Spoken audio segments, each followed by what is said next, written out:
Daniel, congratulations. You just won one of the craziest games I've seen in this tournament against Mustafa Yilmaz.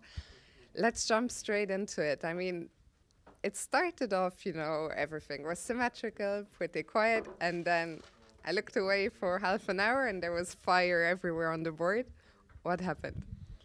Yeah, I don't know. I went for a solid opening, basically. I played Queen's Gambit Accepted, which is, like, nowadays I'm trying to be a little bit more solid, but of course, my nature is not to be like a solid player, so of course there's some crazy positions sometimes, and yeah, that's where usually I'm winning games. So I was happy when the complications came, and yeah, I somehow found a way out.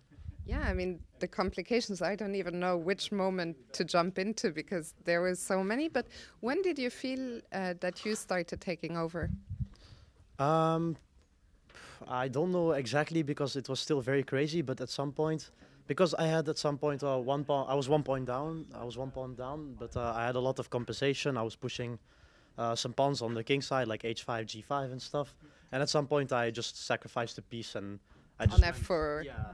Were you happy to see that move f4 inviting the sacrifice in a way? Yeah, I saw it in advance also. I saw at least there's like minimum a draw, but for sure, like he was a bit under time pressure too, so I was for sure going to play something. But yeah, somehow it went really crazy because I got 4 passed pawns and I sacrificed the rook and the knight and whatever just to run. So Yeah, he didn't take that final rook that you offered, or you would have been down a rook and 2 minor pieces, I think. Um, and that is your first win of the tournament. Is it especially satisfying to get it from such a fun game? yes, of course. First of all, it's very nice to break the curse. Like 8 draws would not have been yeah, okay. But yeah, like with black against a very solid player like Yilmaz in general is really difficult, a difficult game to win. So yeah, it's definitely a good confidence boost. And earlier you mentioned, in general, you're trying to be more solid these days. What prompted that? Just my problem is in general. I think I'm losing too many games. So yeah, like I was a bit too unstable. Like I would win or and lose and stuff. But like in the long run, I don't think this is the way to play. So I should just learn how to mix my style somehow with some more solid openings and yeah, try to lose less. So that's, you're mostly trying to work on your openings. Is that the main thing, or are you also, are there some psychological elements you're trying to work on? What is it? Okay, yeah, mostly openings in general. Yeah, I'm playing some new openings, like for example, Queen's Gambit Accepted. I don't think I've ever played this in a classical game before.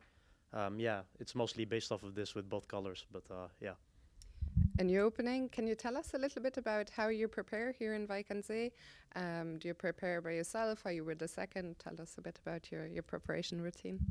Well, in general, it depends, like based off the style of my opponent, what I'm going to play. But yeah, usually it will be like a solid choice. I can say this.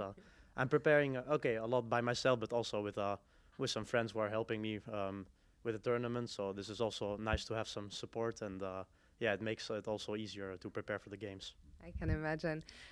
It's always nice, of course, to go into a rest day on the back of a win. What are your plans for tomorrow? Tomorrow, I don't know yet. Maybe go to Amsterdam and yeah, I don't know what I'm going to do there, but yeah, just go to Amsterdam maybe. Get out of here. Yeah. Daniel, well, congrats again on a fantastic win, and enjoy the rest day tomorrow. Okay, thanks a lot.